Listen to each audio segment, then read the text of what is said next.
Hello students, आज हम definite integral के कुछ प्रॉपर्टीज़ देखने वाले हैं और उन प्रॉपर्टीज़ के ऊपर बेस्ड कुछ क्वेश्चंस प्रैक्टिस करेंगे। तो स्टार्ट करते लेक्चर। तो एक एक करके प्रॉपर्टी डिस्कस करते हैं। सबसे पहली प्रॉपर्टी है, if the limits of the definite integral are identical then the value of the integral is zero. मतलब कोई इंटीग्रल दे के रखा है डेफिनेट इंटीग्रल, उसकी लिमिट क्या है, आइडेंटिकल, मतलब सेम है। अपर लिमिट और लोअर लिमिट क्या है, दोनों की दोनों सेम है। तो उस इंटीग्रल की वैल्यू हमेशा क्या होती है, जीरो होती है। उसको सॉल्व करने की जरूरत है क्या, नहीं। अगर क्वेश्चन में ऐसा कहीं आता है अपर लिमिट और लोअर लिमिट सेम बन जाती है तो डायरेक्ट क्या लिखना है आपको, वहाँ पे जीरो लिखना है। वो अपना आंसर है यूजिंग दिस प्रॉपर्टी।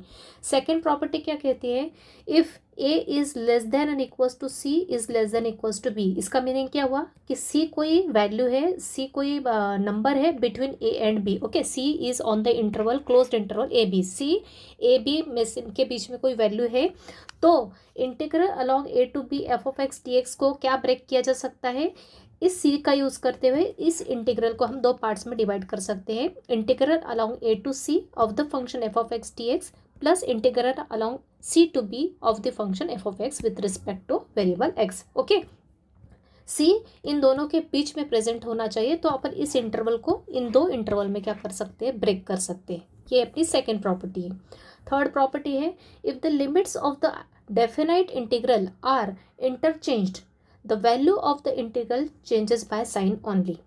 मतलब अगर कोई डेफिनेट इंटीग्रल है उसकी लिमिट्स को क्या करते हैं, हम इंटरचेंज करते हैं। मतलब लोअर लिमिट को अपर लिमिट लिखते हैं और अपर लिमिट को लोअर लिमिट में लिखते हैं। तो जो अपना इंटीग्रल मिलेगा उस इंटीग्रल की वैल्यू हमेशा किससे डिफर करेगी, सिर्फ साइन से। मतलब सपोज समझते इस इंटीग्रल की वैल्यू अपनी 5 है। ओके, जैसा कि मैंने बताया था डेफिनेट इंटीग्रल की वैल्यू हमेशा क्या होती है, एक नंबर होती है। इसका वैल्यू अगर अपनी 5 है और अगर अपन इसकी लिमिट्स को इंटरचेंज कर देते हैं, ऊपर और नीचे इसको रिप्लेस कर देते हैं, तो जो नया इंटीग्रल मिलेगा उसका आंसर तो सेम आएगा, 5 मैग्नीट्यूड सेम आएगा, सिर्फ डिफरेंस किस में आएगा, साइन में। मतलब इसका आंसर अगर 5 है तो इसका आंसर क्या हो जाएगा, -5। आई थिंक क्लियर है। फोर्थ प्रॉपर्टी है, value of definite integral doesn't depend upon variable of integral, it only depends on the limits of the integral. Okay, मतलब किसी भी डेफिनेट इंटीग्रल की जो वैल्यू होती है वो किस पे डिपेंड नहीं करती, वेरिएबल पे डिपेंड नहीं करती। वो किस पे डिपेंड करती है, लिमिट के ऊपर डिपेंड करती है। मतलब यहाँ पे वेरिएबल कुछ भी हो जाए लेकिन लिमिट अगर अपनी सेम है तो वैल्यू हमेशा क्या आएगी, सेम ही आएगा। वेरिएबल चेंज हुआ तो भी चलेगा। मतलब integral along A to B F of x D X को अपन किससे रिप्लेस कर सकते हैं, A to B F of T D T. मतलब यहाँ पे क्या हो रहा है, वेरिएबल चेंज हो रहा है लेकिन लिमिट्स क्या है, सबकी सेम है, इसलिए सभी के सभी इंटीग्रल क्या होंगे, सेम होंगे। इस प्रॉपर्टी का भी काफ़ी फ्रिक्वेंटली यूज होता है। अपन चाहे तो कहीं पे भी वेरिएबल चेंज कर सकते हैं लिमिट सेम रखते हुए, तो आंसर क्या रहेगा, सेम होगा। नेक्स्ट प्रॉपर्टी है, if the variable of integrand is replaced by the sum of the limits minus variable. Sum of the limits मतलब अपर लिमिट लोअर लिमिट का सम माइनस उसमें क्या करेंगे, वेरिएबल करेंगे। तो मतलब इसका मीनिंग क्या हुआ कि इंटीग्रेंड जो अपना जो इंटीग्रल है उसके अंदर जो इंटीग्रेंड प्रेजेंट है, मतलब ये इसको क्या बोलते हैं अपन, इंटीग्रेंड कहते हैं। इस इंटीग्रेंड में अपन जो वेरिएबल है X, variable of the integrand is replace by the sum of the limits minus variable. मतलब इस वेरिएबल को अगर अपन सम ऑफ द लिमिट्स मतलब अपर लिमिट और लोअर लिमिट का सम माइनस इस वेरिएबल एक्स से रिप्लेस कर देते हैं इस इंटीग्रेंट को, तो वैल्यू क्या होगी, दोनों की सेम होगी, मतलब अनचेंज्ड रहेगी। मतलब इस वेरिएबल एक्स को अपने को किससे रिप्लेस कर सकते हैं अपन, upper limit plus lower limit minus x से, जैसा कि मैंने यहाँ बताया। ये काफ़ी फ्रिक्वेंटली यूज होने वाली प्रॉपर्टी है। सिमिलरली नीचे वाली प्रॉपर्टी और ऊपर वाली प्रॉपर्टी में भी थोड़ा सा ही स्मॉल डिफरेंस है। वो क्या है, अगर if the lower limit of the definite integral is zero, कोई डेफिनेट इंटीग्रल है उसकी लोअर लिमिट क्या है, जीरो है, देन द रिप्लेसिंग वेरिएबल, तो उसके वेरिएबल को हम किससे रिप्लेस करते हैं, अगर of the integrand by upper limit minus variable, मतलब a माइनस एक्स से, then the value of the integrand remains unchange. मतलब क्या हो गया है, जो इंटीग्रेंड है उसके अंदर जो वेरिएबल है एक्स को अगर अपन किससे रिप्लेस करते हैं, अपर लिमिट माइनस एक्स से, क्योंकि लोअर लिमिट तो क्या है, जीरो है। ऊपर और नीचे में डिफरेंस क्या है, यहाँ पे लोअर लिमिट और अपर लिमिट दोनों के दोनों कुछ नंबर थे, इसलिए अपन ने एक्स को किससे रिप्लेस किया था, अपर लिमिट लोअर लिमिट को ऐड करके माइनस एक्स से रिप्लेस किया था, तो वैल्यू अनचेंज्ड थी। वैसे यहाँ पे भी वैसे ही है, लोअर लिमिट जीरो होने के कारण सिर्फ अपर लिमिट प्रेजेंट है अपने पास, अपर लिमिट माइनस एक्स से रिप्लेस किया एक्स को, तो अपने पास जो इंटीग्रल मिलेगा उसकी और इसकी वैल्यू क्या होगी, हमेशा चेंज होगी। तो ये भी इंपॉर्टेंट प्रॉपर्टी है अपनी।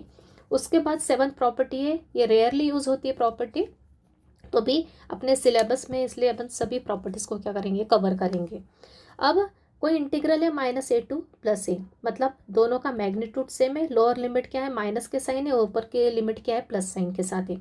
तो ऐसा कोई इंटीग्रल है अपना -a to +a of f(x) with respect to x, तो इसकी वैल्यू क्या होगी, इसकी वैल्यू क्या होगी, 2 of 0 to a f(x) dx लिख सकते हैं। कब लिख सकते हैं, जब ये जो फंक्शन है अपना, ये कैसा है, इवन फंक्शन है। ये जो फंक्शन अगर लिमिट्स -a to +a है, और साथ ही में ये अगर फंक्शन दिया हुआ, ये कैसा फंक्शन है, इवन फंक्शन है। इवन फंक्शन में आपको ट्रिग्नोमेट्री में बता चुकी, इवन फंक्शन क्या होता है, मतलब जिस फंक्शन में x के प्लेस पे -x रिप्लेस किया तो भी अपना फंक्शन एज इट इज़ रहता है, तो उसको क्या कहते हैं अपन, इवन फंक्शन कहते हैं।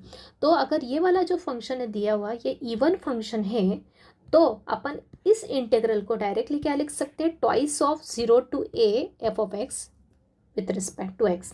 और अगर ये वाला फंक्शन ऑड फंक्शन है, ऑड फंक्शन मतलब क्या, दिए हुए फंक्शन में अपन x के प्लेस में -x रखते हैं, तो अपने पास कैसा फंक्शन वैल्यू आती है, माइनस ऑफ f(x) वैल्यू आती है। तो अगर दिया हुआ फंक्शन ऑड फंक्शन है और इस टाइप का इंटीग्रल है, तो इसकी वैल्यू अपन डायरेक्ट क्या लिखेंगे, दिस इज इक्वल टू क्या हो जाएगा, 0 हो जाएगा। फंक्शन इवन है तो वैल्यू ये होगी, फंक्शन ऑड है तो वैल्यू 0 होगी डायरेक्टली।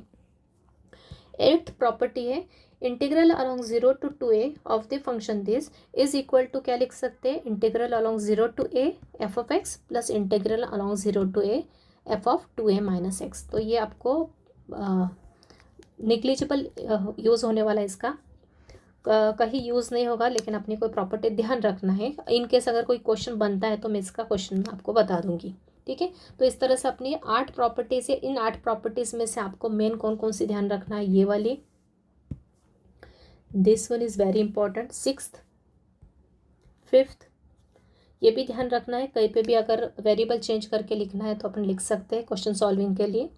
उसके बाद ये भी इम्पॉर्टेंट है, और ये भी कई बार यूज़ हो सकती है, और ये भी ओके। तो लास्ट की 2 प्रॉपर्टीज़ बहुत ही रेयर यूज़ होती हैं, तो इसको आप ध्यान रख लो। तो भी इनमें से भी इम्पोर्टेंट मैंने आपको स्टार्स लगा के बता दिए, ओके। तो अब ये तो अपनी प्रॉपर्टी डिस्कशन हो गया। अब अपन क्या करेंगे, इससे रिलेटेड कुछ क्वेश्चंस लिखें। और एक और बात, आज के जो टॉपिक है प्रॉपर्टीज़ ऑफ डेफिनेट इंटीग्रल, इसके ऊपर अपन 2-3 लेक्चर्स लेने वाले हैं। आज के लेक्चर में कुछ क्वेश्चंस कवर करेंगे और आगे के 2 लेक्चर्स में भी कुछ क्वेश्चंस कवर करेंगे।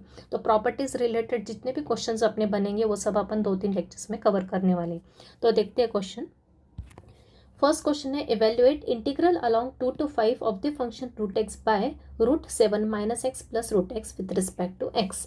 तो जैसा कि मैंने बताया कि जब भी कोई फंक्शन किसी भी मेथड से सॉल्व नहीं होता है तो उसके लिए लास्ट अपनी मेथड क्या रहेगी, प्रॉपर्टीज, मतलब इंटीग्रेशन कैसा होना चाहिए, डेफिनेट इंटीग्रल होना चाहिए। तो अपन क्या करेंगे प्रॉपर्टी यूज़ करेंगे। तो ये अपना फंक्शन है, किसी मेथड से सॉल्व नहीं होगा तो यहाँ पे अपन यूज़ करेंगे प्रॉपर्टी। तो प्रॉपर्टी कौन सी यूज़ करेंगे, यहाँ पे A to B वाली प्रॉपर्टी, जो कि मैंने बताई फ्रिक्वेंटली यूज़ होने वाली। तो यहाँ पे मैं प्रॉपर्टी लिख देती हूँ। यहाँ पे कौन सी प्रॉपर्टी यूज़ करेंगे, using integral along A to B of the function f(x)। ये फंक्शन देकर रखा है A to B में, तो x को किससे रिप्लेस करेंगे, x को रिप्लेस करेंगे अपन upper limit plus lower limit -x से। मतलब ये वाली प्रॉपर्टी यूज़ करेंगे f(a + b - x)। मतलब यहाँ पे इस वाले क्वेश्चन में हम ये प्रॉपर्टी यूज़ करेंगे, मतलब जहाँ जहाँ x है उसके प्लेस पे किससे रिप्लेस करेंगे, lower limit plus upper limit -x से रिप्लेस करेंगे। तो यहाँ पे लोअर लिमिट क्या है, 2 है, अपर लिमिट 5 है, और वेरिएबल क्या है, x है। इसका मतलब यहाँ पे हम किससे रिप्लेस करेंगे, that is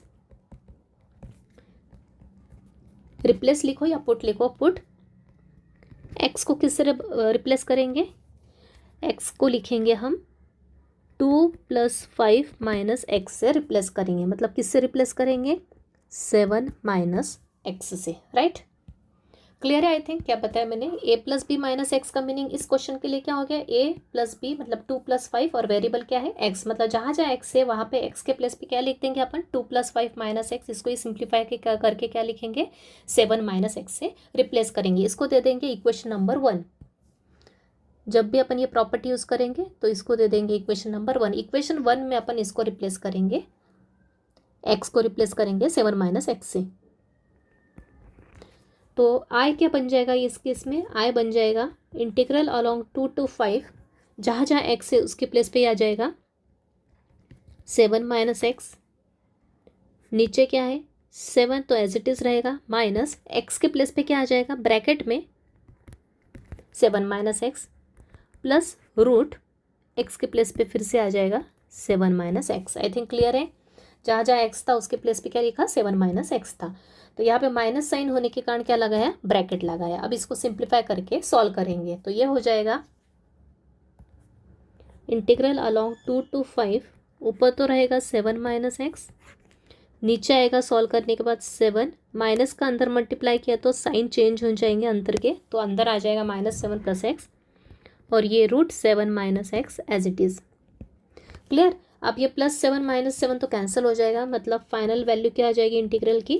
integral along 2 to 5, ऊपर 7 - x, नीचे आएगा x प्लस √7 - x। अब आप ऑब्जर्व कर रहे हो, इसको दे देंगे और प्रॉपर्टी यूज़ करने के बाद, सिंप्लीफाई करने के बाद इसको दे देंगे इक्वेशन नंबर 2। अब यहाँ पे आप क्या ऑब्जर्व कर रहे हो? आप ऑब्जर्व कर रहे हो कि ये जो नीचे की टर्म दिख रही है और ये भी नीचे की टर्म है, दोनों की दोनों सेम है, मतलब इक्वेशन 1 का डिनोमिनेटर और इक्वेशन 2 का डिनोमिनेटर क्या है? सेम है। और सिमिलरली इक्वेशन 1 के न्यूमरेटर में √x है और इक्वेशन 2 के न्यूमरेटर में √7 - x है, मतलब इन दोनों का एडिशन ये सेम आ रहा है। न्यूमरेटर में जो दोनों टर्म प्रेजेंट है वही की वही दोनों के डिनोमिनेटर में प्रेजेंट है ऐड करने के बाद, राइट। तो अपन इक्वेशन 1 और 2 को क्या कर सकते हैं? ऐड कर सकते हैं। ये स्टेप से क्वेश्चन में दिए हुए क्वेश्चन में प्रॉपर्टी यूज करने के बाद एक इक्वेशन मिलेगी, दोनों इक्वेशन का डिनोमिनेटर सेम रहेगा और न्यूमरेटर की टर्म्स को दोनों को ऐड किया तो वो डिनोमिनेटर के इक्वल बनेगा। इसलिए अपन क्या करेंगे? इक्वेशन 1 और 2 को ऐड कर देंगे जिससे कि ये इजीली सिंप्लीफाई हो जाए। तो यहाँ लिखेंगे एडिंग, ऐड 1 and 2। 1 and 2 को ऐड किया तो LHS ऐड होगा। इसका LHS क्या है? आई है, और इक्वेशन 1 का भी LHS क्या है? आई है। तो I + I हो जाएगा 2i। तो चाहे तो यहाँ पे लिख दो I + I। इक्वेशन 1 लिखेंगे, क्या है इक्वेशन 1? इक्वेशन 1 है अपनी √x,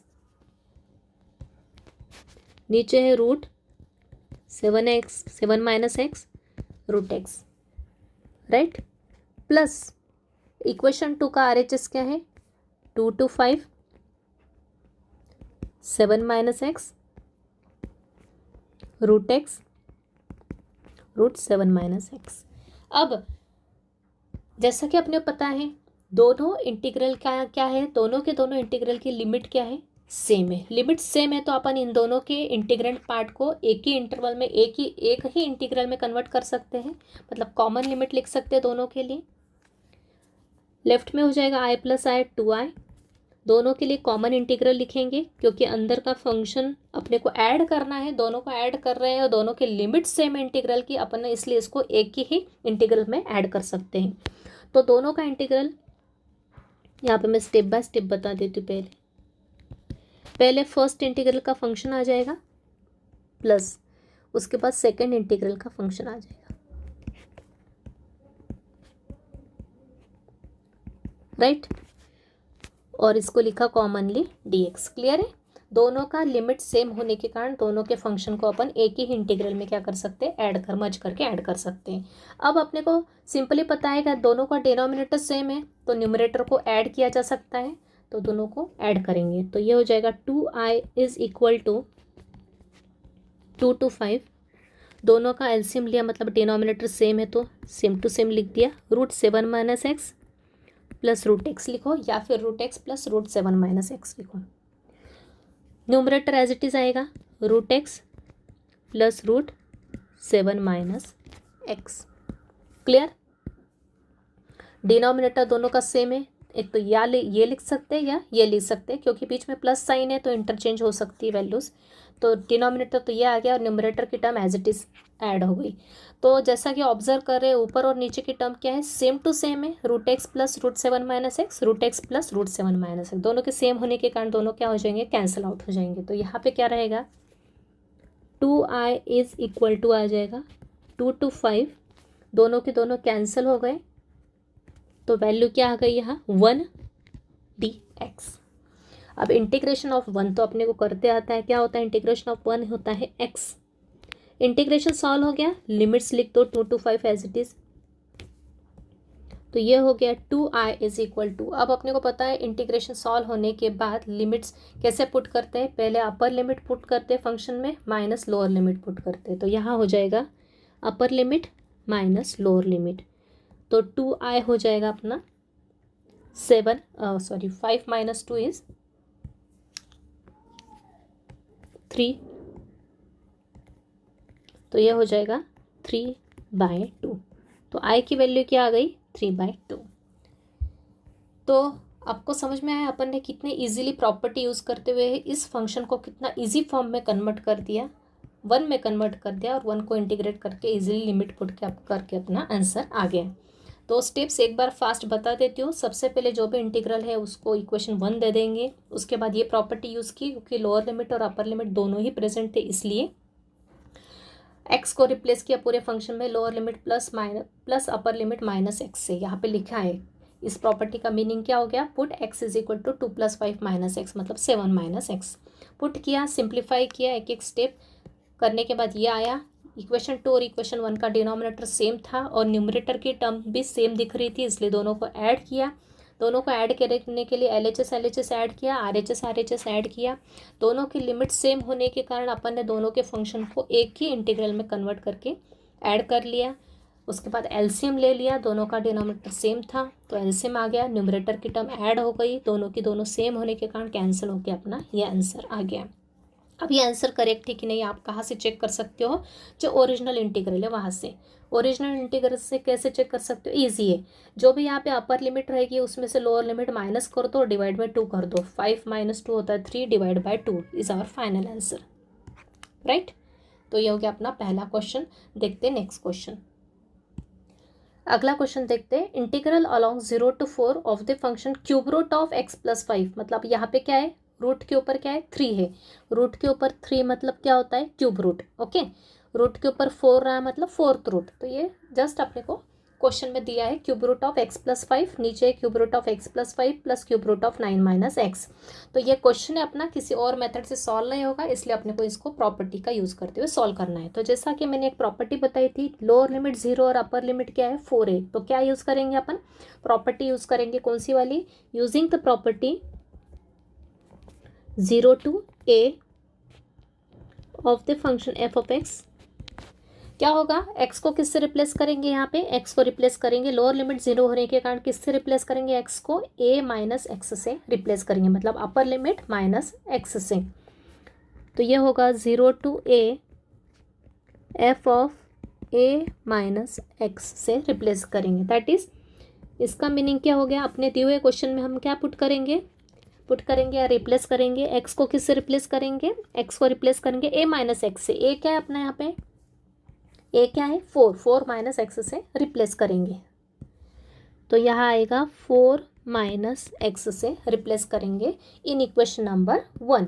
इसको दे देंगे equation number 1, right. Equation number 1 में हमने ये प्रॉपर्टी यूज़ करी, a माइनस एक्स से रिप्लेस किया। a क्या है अपना 4, मतलब 4 माइनस एक्स से रिप्लेस करेंगे x इक्वेशन नंबर 1 में x की प्लेस पे। तो ये हो जाएगा, i बन जाएगा अपना 0 to 4, जहाँ जहाँ x दिख रहा है उन सबकी प्लेस पे क्या आएगा 4 minus X, cube root of 4 minus X, ये +5 एज इट इज़, नीचे भी cube root of 4 minus X +5 as it is, plus cube root of 9, minus होने के कारण ब्रैकेट में लिखेंगे क्या, x के प्लेस पे 4 minus X dx, right. Cube root समझ में आपको? क्यूब रूट जो भी रूट दिया है वैसे की वैसे लिखना है, उसमें कुछ अपने को करने की ज़रूरत नहीं, सॉल्व करना नहीं है आपने अपने को क्यूब रूट वगैरह, सिर्फ एक्स के प्लेस पे रिप्लेस करना है जो मैंने बताया।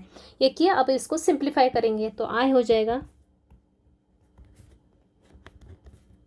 0 to 4, ऊपर है अपना क्यूब रूट ऑफ 4 - x + 5, तो ऐड करो, सिंप्लीफाई करो, +4 + 5 कितना होता है +9 और माइनस का x, तो यहाँ आ जाएगा 9 - x।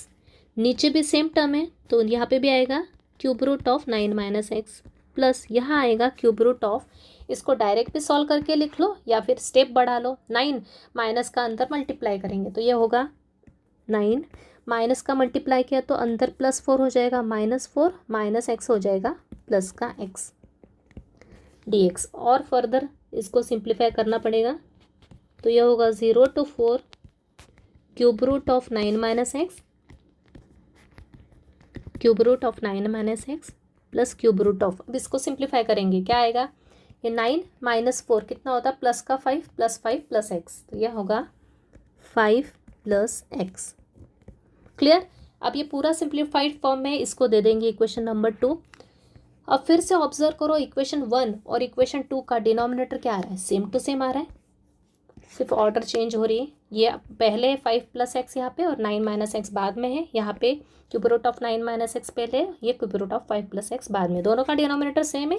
और दोनों के न्यूमरेटर को देखो, यहाँ क्यूब रूट ऑफ x + 5 और यहाँ क्यूब रूट ऑफ 9 - x है, मतलब दोनों का जो डिनोमिनेटर में जो टर्म है वो दोनों की दोनों ऊपर आ रही है दोनों में, तो दोनों को ऐड करके इजीली सॉल्व किया जा सकता है जिससे कि कैंसलेशन हो जाए।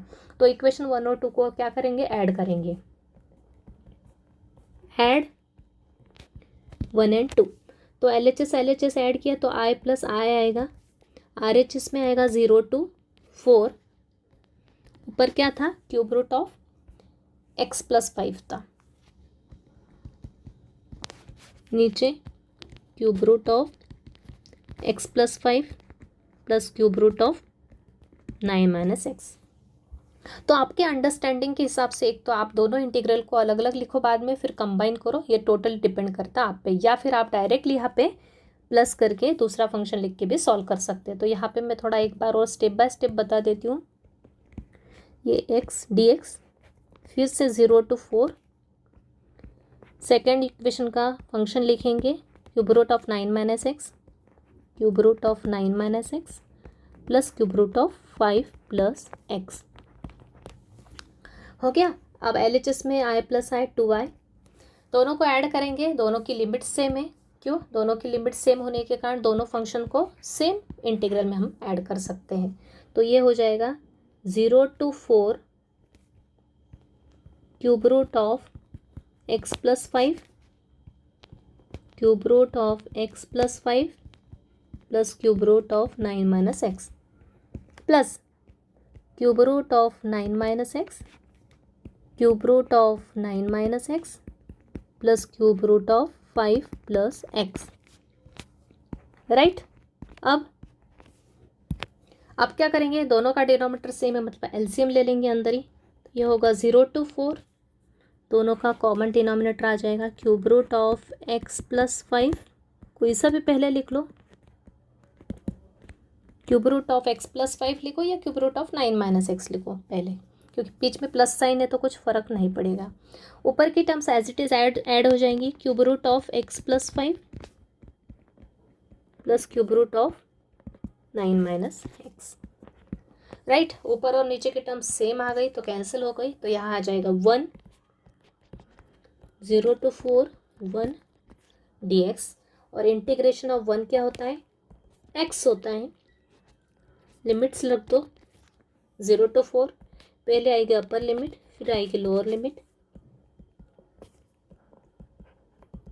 4 - 0 होगा 4, तो I आ जाएगा 4/2, दैट इज I = क्या आ जाएगा आंसर 2 आ जाएगा। क्लियर?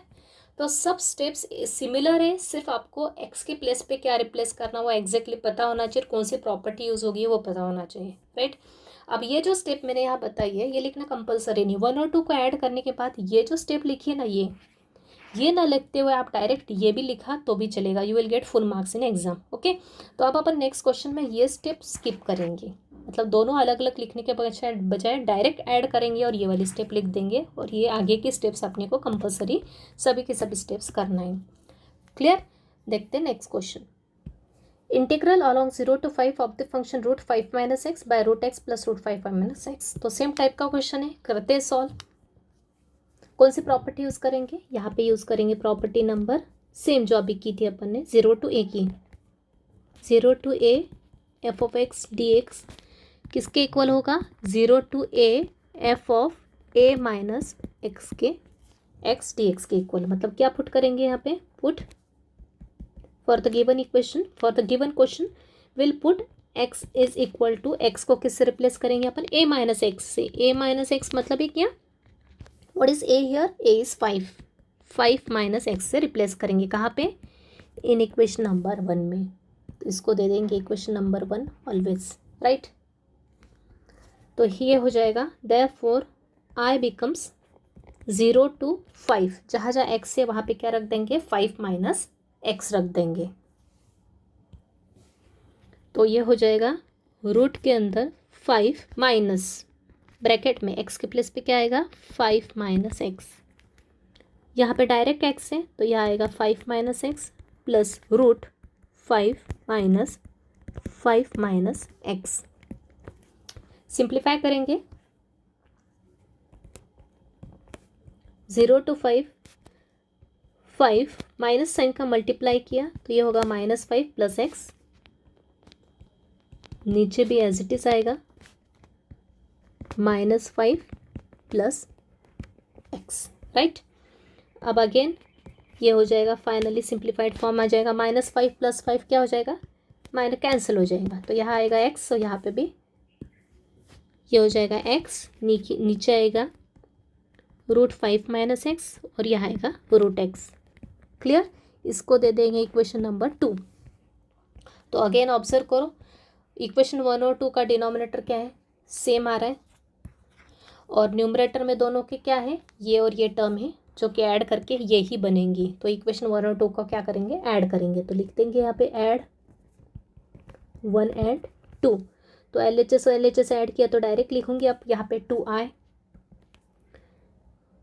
0 to 5। तो जैसे कि मैंने बताया दोनों को ऐड करेंगे तो अब अलग अलग लिखने की ज़रूरत नहीं, क्योंकि दोनों की लिमिट्स के इंटीग्रल की सेम है, बस फंक्शन लिख के ऐड कर दो। तो यहाँ आएगा ब्रैकेट में root 5 minus x root x plus root 5 minus x plus second function equation 2 का RHS क्या है? Function root x root 5 minus x plus root x. Okay, तो ये होगा 0 to 5, दोनों का डिनोमिनेटर सेम है तो लिख दो root x plus root 5 minus x. Numerator को ऐड किया तो करेक्ट ऑर्डर में लिख दो, थोड़ा पहले रूट एक्स लिख लो फिर रूट 5 माइनस एक्स, या फिर पहले root 5 minus x plus x लिखा तो भी चलेगा। ओके, अब ये दोनों हो जाएंगे कैंसिल हो जाएंगे। तो ये आएगा 0 to 5 1 dx, LHS में 2i। तो ये होगा 2i इज इक्वल टू 1 का इंटीग्रेशन होता है x 0 to 5। तो ये i हो जाएगा 2i हो जाएगा, पहले upper limit 5 then lower limit. अब क्या करेंगे? 2i हो जाएगा अपना 5 माइनस 0 इज़ 5, तो i हो जाएगा 5/2। तो जैसा कि मैंने आपको चेकिंग करने के लिए बताया मेथड क्या होती है, अपर limit minus lower limit divide by 2, मतलब 5 माइनस 0 डिवाइड बाय 2 कर दो तो आंसर आ जाएगा। ओके, ये आया 5/2। इसके प्रीवियस क्वेश्चन में भी वही है अपना आंसर। चेक कैसे कर सकते हैं अपन? ये 4 माइनस 0 इज़ 4 डिवाइड बाय 2, मतलब आंसर क्या था यहाँ पे? 2 था। ओके, तो इस तरह से आपने इस वाले पैटर्न के अलजेब्रिक पैटर्न के जो क्वेश्चंस थे वो मैंने इस लेक्चर में कवर करवाए। अगले लेक्चर में ट्रिग्नोमेट्रिक पैटर्न के क्वेश्चंस लूँगी। तो आज के जो क्वेश्चंस हैं, जो प्रॉपर्टीज है, वो अच्छे से रिवाइज कर लें, और इससे रिलेटेड कुछ क्वेश्चंस मैं आपको प्रैक्टिस के लिए दे देती हूँ। तो ये 3 क्वेश्चंस आपको प्रैक्टिस के लिए दिया है। तो ये और ये तो जैसा मैंने बताया ये थोड़ा डिफरेंट क्वेश्चन है, सिर्फ डिफरेंट मतलब सेम ही यूज़ करना है अपने को, ए टू बी की प्रॉपर्टी यूज़ करना है। सिर्फ यहाँ पे हर बार मैंने अभी अब ऊपर क्वेश्चन का क्या करवाए, 5 माइनस एक्स वाले लिए, यहाँ पे क्या है x माइनस 4 है, मतलब x पॉजिटिव है तो कुछ नहीं, x के प्लेस पे जो भी लिमिट आएगी वो रखना है अपने को, मतलब 5 + 4 माइनस एक्स मतलब 9 माइनस एक्स ही रखना है, सिंप्लीफाई करना है, तो we will get the answer.